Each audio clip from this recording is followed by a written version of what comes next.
આજે 5મી સપ્ટેમ્બર ઠેર ઠેર શિક્ષકોના સ્વાગત થઈ રહ્યા છે, સન્માન થઈ રહ્યા છે. વડોદરા શહેરના અકોટા સર શાજીરાવ ગૃહ નાટ્ય ગૃહ ખાતે નગર પ્રાથમિક શિક્ષણ સમિતિ સંચાલિત એક કાર્યક્રમ, જે કાર્યક્રમમાં શિક્ષકોનું સન્માન કરવામાં આવ્યું છે. 5મી સપ્ટેમ્બર એટલે શિક્ષક દિવસ. નગર પ્રાથમિક શિક્ષણ સમિતિ દ્વારા શાળામાં શિક્ષક તરીકે ફરજ બજાવતા શિક્ષકોને પ્રોત્સાહિત કરવામાં આવ્યા છે, એટલે કે તેઓનું બહુમાન કરવામાં આવ્યું છે.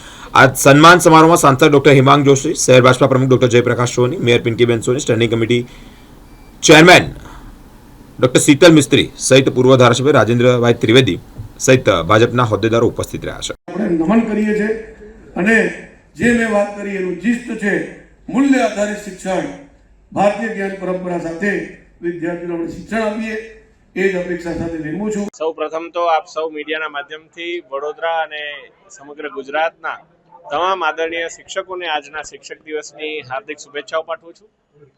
આજે જ્યારે શિક્ષક દિવસ નિમિત્તે જિલ્લા અને મહાનગર શિક્ષણ સમિતિના શિક્ષક સન્માન કાર્યક્રમમાં ઉપસ્થિત રહેવાનું થયું. જે શિક્ષકોએ એમના કારકિર્દી દરમિયાન આ વર્ષમાં શ્રેષ્ઠતમ કાર્ય કર્યું હોય એમને શ્રેષ્ઠ શિક્ષક સન્માન પણ આજે આપવામાં આવ્યું અને શિક્ષકો સાથે સંવાદ સાધ્યો કે કઈ રીતે આદરણીય વડાપ્રધાનશ્રીનું જે વિકસિત ભારતનું સ્વપ્ન છે એમાં વ્યક્તિ નિર્માણથી સમાજ નિર્માણ અને સમાજ નિર્માણથી રાષ્ટ્ર નિર્માણમાં શિક્ષકોની ભૂમિકા શું હોઈ શકે એ બાબતે પણ આજે ચર્ચા કરવામાં આવી છે. આજે 5 સપ્ટેમ્બરના રોજ ડૉક્ટર સર્વપલ્લી રાધાકૃષ્ણનજીનો જન્મદિવસ છે અને આપણા રાષ્ટ્રપતિશ્રી પણ રહેલા છે. તેઓ હંમેશા કહેતા કે હું શિક્ષક પહેલાં છું, રાષ્ટ્રપતિ પછી છું. એટલે આપણે સમજી શકીએ છીએ એમના વાક્યમાં કે શિક્ષકનું કેટલું મહત્ત્વ છે અને સમાજ જીવન માટે કેટલું બધું યોગદાન શિક્ષકો આપતા હોય છે. આજે શિક્ષક દિન નિમિત્તે નગર પ્રાથમિક શિક્ષણ સમિતિ દ્વારા શિક્ષક સન્માન સમારોહ આયોજિત કરવામાં આવ્યો છે. ગુરુજનોનું સન્માન કરવું એ સમાજની સ્વાભાવિકતા હોવી જોઈએ, કારણ કે આજે આપણે જે પણ કંઈ છીએ એમાં ગુરુઓનું બહુ મોટું યોગદાન હોય છે.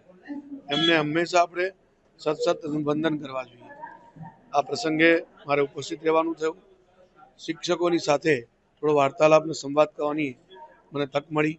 એ બદલ નગર પ્રાથમિક શિક્ષણ સમિતિનો ખૂબ ખૂબ આભારી છું અને ભવિષ્યમાં શિક્ષક આદર્શ વ્યક્તિત્વ, આદર્શ મનુષ્યનું નિર્માણ કરે, જે રાષ્ટ્ર નિર્માણની ભૂમિકામાં પણ બહુ મોટું યોગદાન શિક્ષકો દ્વારા થઈ શકે એમ છે, એની વાત મેં રજૂ કરવાનો પ્રયત્ન કર્યો છે. ધન્યવાદ.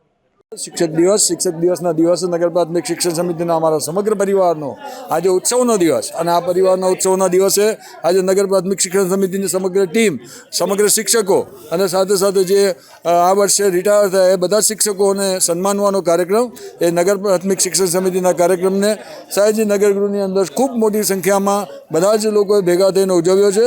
ત્યારે આજના દિવસે અમારા સર્વ શિક્ષકગણને ફરી એકવાર વંદન કરીને અભિનંદન કરું છું કે આજે શિક્ષક દિનના દિવસે જે આપ સર્વે લોકો ભેગા થઈને આ સમૂહ પ્રોગ્રામને સફળતાપૂર્વક પાર પાડ્યો એના માટે સર્વને ફરી એકવાર અભિનંદન, ફરી એકવાર વંદન.